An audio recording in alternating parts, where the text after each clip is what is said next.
showing you this video on the corruption, the global corruption, and what actually sponsors corruption. It's not only who works with them, a bit of what really happens.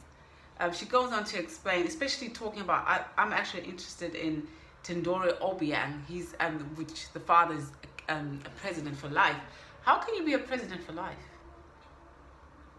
Seriously, African leaders do not care about African people. They only care about their pockets. Obviously, the corruption is they sell things, and then they take that money that is supposed to go back to the country. They sell all the human resources, whatever is available from that particular country for them, and they use that money for themselves and their wives and the children and their friends and everything, and they have a good life. So watch this video and tell me what you think about it. Far beyond the shores of countries like Equatorial Guinea or Nigeria or Turkmenistan, this engine, well, it's driven by our international banking system, by the problem of anonymous shell companies, and by the secrecy that we have afforded big oil, gas and mining operations. And, most of all, by the failure of our politicians to back up their rhetoric and do something really meaningful and systemic to tackle this stuff.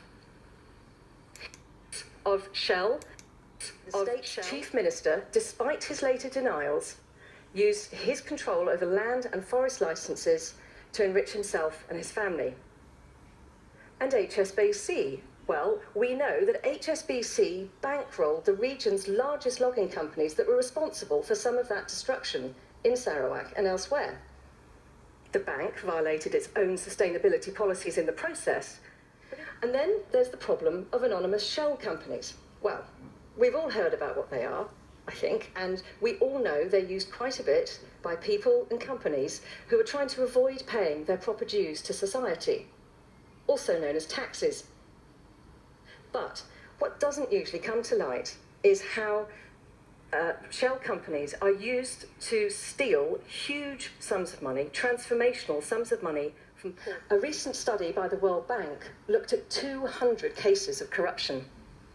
It found that over 70% of those cases had used anonymous shell companies, totaling almost $56 billion.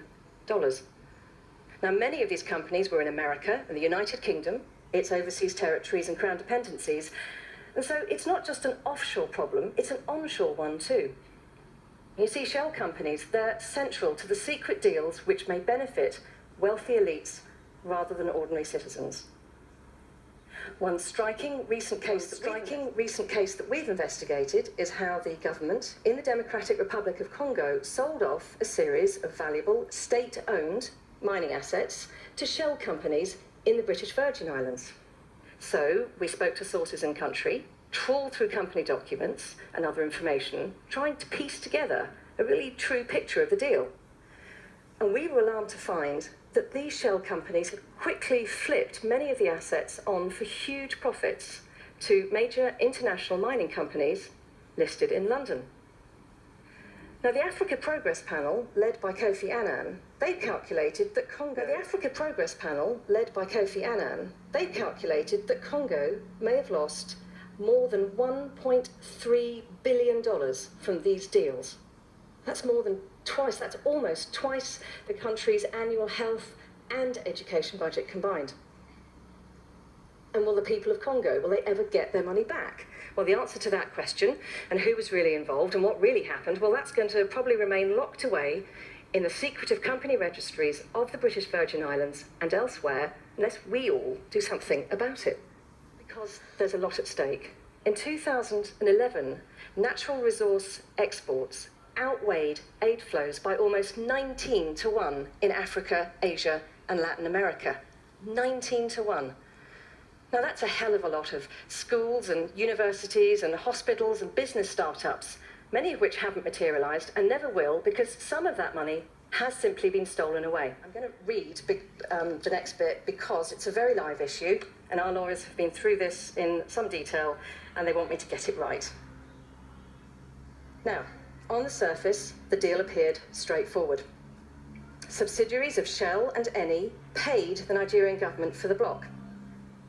The Nigerian government transferred precisely the same amount to the very dollar to an account earmarked for a shell company whose hidden owner was a Tete. Now, that's not bad going for a convicted money launderer. And here's the thing. After many months of digging around and reading through hundreds of pages of court documents, we found evidence that, in fact, Shell and Eni had known that the funds would be transferred to that shell company. And frankly, it's hard to believe they didn't know who they were really dealing with there. Now, it just shouldn't take these sort of efforts to find out where the money in deals like this went. I mean, these are state assets. They're supposed to be used for the benefit of the people in the country. But in some countries, in fact, Shell and Eni had known that the funds would be transferred to that shell company. And frankly, it's hard to believe they didn't know who they were really dealing with there. Now, it just shouldn't take these sort of efforts to find out where the money in deals like this went. I mean, these are state assets. They're supposed to be used for the benefit of the people in the country. But in some countries, citizens and journalists who are trying to expose stories like this have been harassed and arrested, and some have even risked their lives to do so. And finally, these sort of efforts to find out where the money in deals like this went. I mean, these are state assets. They're supposed to be used for the benefit of the people in the country. But in some countries, citizens and journalists who are trying to expose stories like this have been harassed and arrested, and some have even risked their lives to do so. And finally, not there yet by far, because it really isn't about corruption somewhere over there, is it? In a globalised world, corruption is a truly globalised business, and one that needs global solutions supported and pushed by